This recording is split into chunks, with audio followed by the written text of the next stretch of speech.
Hi guys, welcome to Should You Buy It, where we help you decide whether or not a game's worth your time and money. And today, we're going to be taking a look at Paper Mario Color Splash for the Wii U. Okay, not everybody had the nicest things to say about this game. Apparently fans are giving this the Federation Force treatment and are simply not having it because it's not a true successor to the Thousand Year Door on GameCube. I played the original Paper Mario for the 64 and loved it.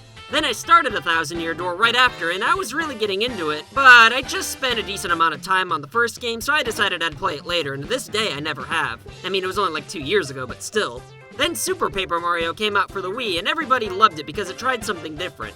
I haven't played it myself though, so I honestly can't say, but I hear it's great and it looks fun. Then after that came Sticker Star for the 3DS, which I played all the way through. Personally, I thought the game was fun for the most part, but at this point fans of the series were losing patience waiting for a true successor to the first two games. And with all that pent-up frustration, you can only imagine how fans reacted when the trailer for Color Splash was revealed to be more or less a sequel to Sticker Star as opposed to the Thousand Year Door.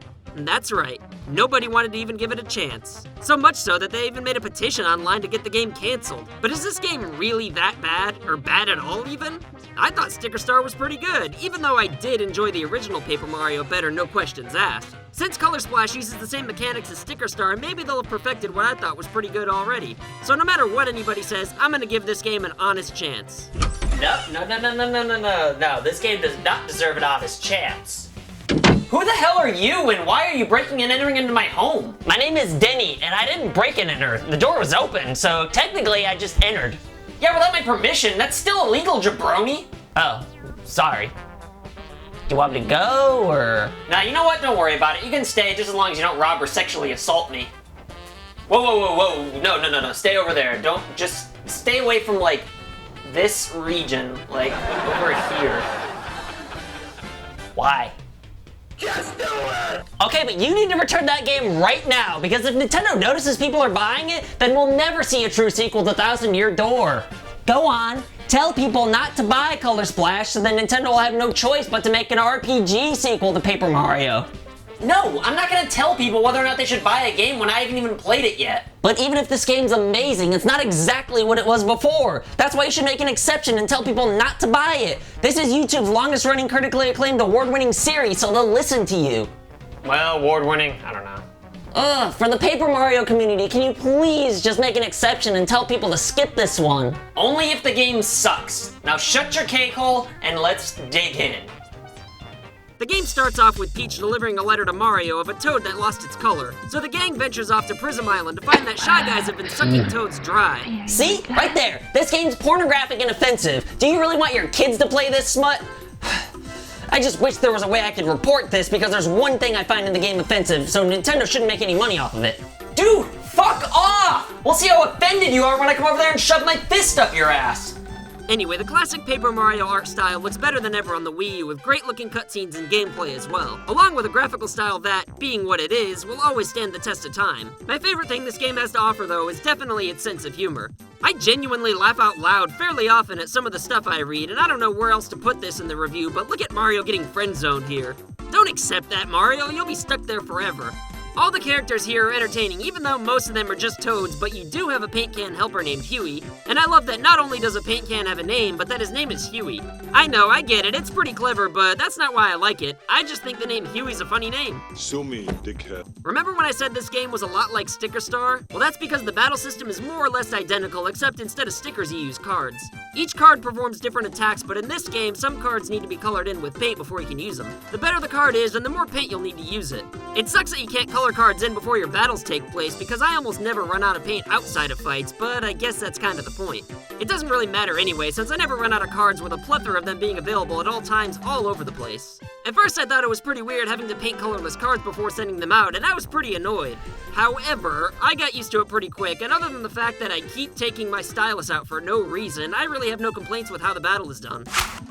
Plus, like the other games in the series I've played, it's fun getting the opening advantage on enemies by hitting them with your hammer or jumping on them. The other main similarity this game has with Sticker Star is how you progress through the game with levels and overall stories within each series of stages you play through, like having to help characters out within these levels to accomplish certain things and therefore helping you progress. It's pretty, well, cute, I guess is the only word I can think of to describe it. The stages have tons of humor and imagination. Also, catchy music is abundant throughout. Can we at least give it that, Denny, or are you gonna deny the composer too? No, I can't give it that because this game isn't what I wanted. Where are the RPG elements at? Well, there's not really too many RPG elements here. You don't really have abilities since your moves are determined by what cards you have available. Also, you always have Huey with you who doesn't battle, let alone level up. And the only thing you really get out of grinding is cards, coins that you can use to buy more cards, and little hammers that'll increase your maximum capacity of paint you're allowed to have. Anyway, you get more HP and power by defeating bosses, and that's about as close to leveling up as this game comes. I don't mind grinding myself, but I can't really fault them for leaving it out. Can we just forget about the fact that this isn't a true successor to Thousand Year Door and appreciate it for what it is? It's definitely not perfect by any means. Sometimes you make it to the end of a level to see two stars next to each other, meaning that after you grab the first one, you have to start the level all over again and make it back to that point just to grab the other one, as opposed to having separate missions to complete in order to reach another star like Mario 64 would have done. And give us a few more mini-bosses. Come on, guys, I'm hoarding all these good cards and never have a chance to use any of them. Most of the enemies you encounter are easy as hell. Also, the sections that involve you using the cutout technique is just a cheap excuse to shoehorn the gamepad into the experience. But, nitpicking aside, this game is pretty fantastic. Finding and filling all the colorless spots in with paint within the stages is fun. Exploring the levels and trying to solve all the little problems and mysteries is fun, even though it does involve some backtracking. The boss fights are fun, the special cards have funny animations, as well as the humor in general being spot on, and this game is long as hell. I'm still not even done with it, but I plan to see it through to the end, so I'm sorry, Denny, but if you own a Wii U and like fun, then you should definitely buy a Paper Mario Color Splash. Now you hold on a minute. No, you hold on and listen here. You have to keep in mind that game developers are artists, and artists work best when they have creative freedom. I find it very hard to believe that the development team had people from the Nintendo boardroom give them this concept and tell them that they had to do it. Surely they came up with it themselves and even probably pitched it to get the okay. Imagine being a filmmaker and having a hit movie come out. Naturally, you'd make a sequel, sure, especially if you can make improvements from the original. But then after you do that, you'd probably want to make different movies, especially if you had different ideas. Now, what if your movie studio told you that you couldn't make movies outside of the series you were successful in because you're making them too much money? Would you rather make lifeless rehashes of the same idea over and over again and stifle your creativity? Or would you want to express your artistic freedom to try different types of things? Intelligent Systems makes all kinds of other games, like Fire Emblem. If they wanted to try something different, all they had to do was just not call it Paper Mario. Well, yeah, I agree, but if Nintendo asked them to make a Paper Mario game and they don't feel like doing the same thing and would rather try something different, can you really blame them? I miss having battle partners, sure, but to just overlook this game for not being exactly what you want is a shame, and making a petition to get it canceled is kind of a bitch move. Why not make a petition for the next Paper Mario game to be what you want? Don't get me wrong, Federation Force was a fucking gut punch from Nintendo, but that's not the same thing at all. We've waited years for a new Metroid game, and for them to just give us something like that is frustrating because it's made by different people, and you can tell that they just took something that had nothing to do with Metroid at all and slapped the name on it to make more money. That's exactly what they did here. No, dingus, this game was made by the same people that made all the other Paper Mario games. It has the same heart and soul as the original, it's just the battling that's different, and yeah, there's technically levels here, but they're really just different areas of the game that you travel to a little differently than you used to, and more quickly, might I add. Every time a Nintendo game comes out that tries something different from the previous games in the series, people always shit on it only to look back later and they either regret not giving it a chance, or they pretend they liked it all along. The Japanese version of Super Mario Bros. 2 is what Shigeru Miyamoto and his team came up with when they were told to make a sequel to Super Mario Bros. But Miyamoto wasn't artistically interested in it at the time, so it didn't turn out to be what everyone wanted. At the same time he was working on that game, he spent more of his time and energy working on Doki Doki Panic, which would be released in the US as Super Mario Bros. 2, and was originally supposed to be Super Mario Bros. 2. And people in the US for the most part hated that version because it was different. But those very same people look back at it now and appreciate it for what it was, especially compared to the original Super Mario Bros. 2, or the Lost Levels as it was known in America. Sure, Doki Doki Panic should have remained a separate series since it wasn't the same type of game, but my point is that Miyamoto did not want to make the Mario 2 that Japan got, and it shows because that game sucks. His creative mind was set on something else. If these poor bastards were forced to make a Paper Mario game similar to the first two, then it might have been of Japanese Super Mario Bros. 2 quality. Oh, come on, it wouldn't have been that bad. Alright, that was a little bit of an exaggeration, but a much better example would be in the Legend of Zelda series. And no, I'm not referring to Zelda 2 for the NES, although I think that game's a little underrated as well. Remember Ocarina of Time? Sure you do. Everybody said it was the best game ever made. We want a sequel, said everybody, so we get Majora's Mask.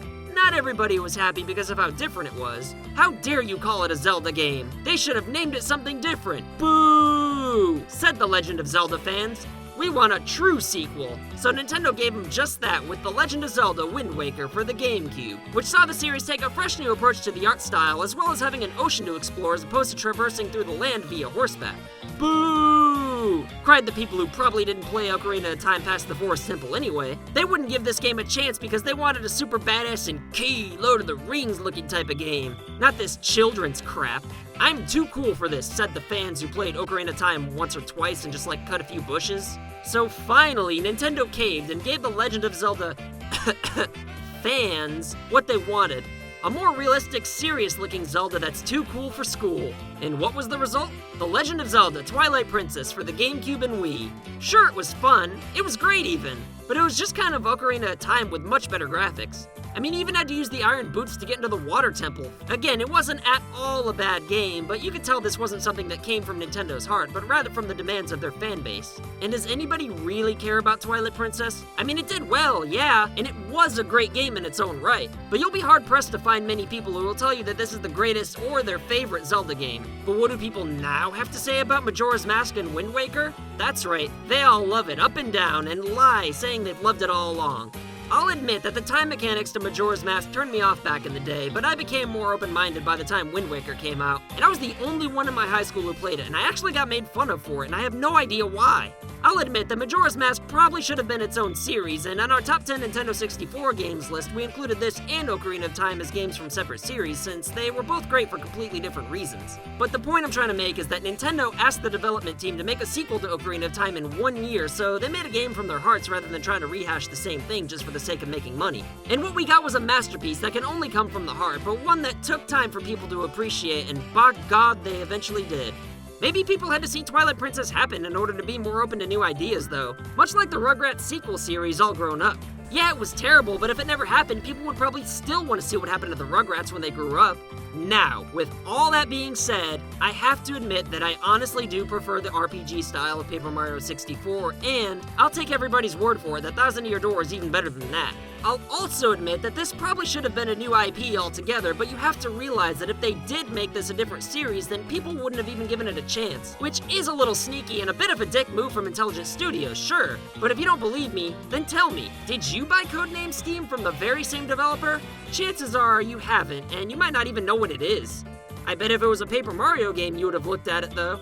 And if you haven't bought it or even know what it is, then my point's proven. I know I went on for a while defending this game for what it is, but it's a shame that such a great game that had a lot of hard work, heart, and soul put into it is being overlooked because it wasn't exactly what people were expecting. And everybody had their minds made up before it even came out that they weren't gonna like it. So if you don't want to play this game, that's fine, but can you just not be so mad about the fact that it actually exists and let other people enjoy it if they want to? Wait, did you just say you're happy they made All Grown Up? What? No! Well, I mean, technically yes, but you're taking it out of context. Wait!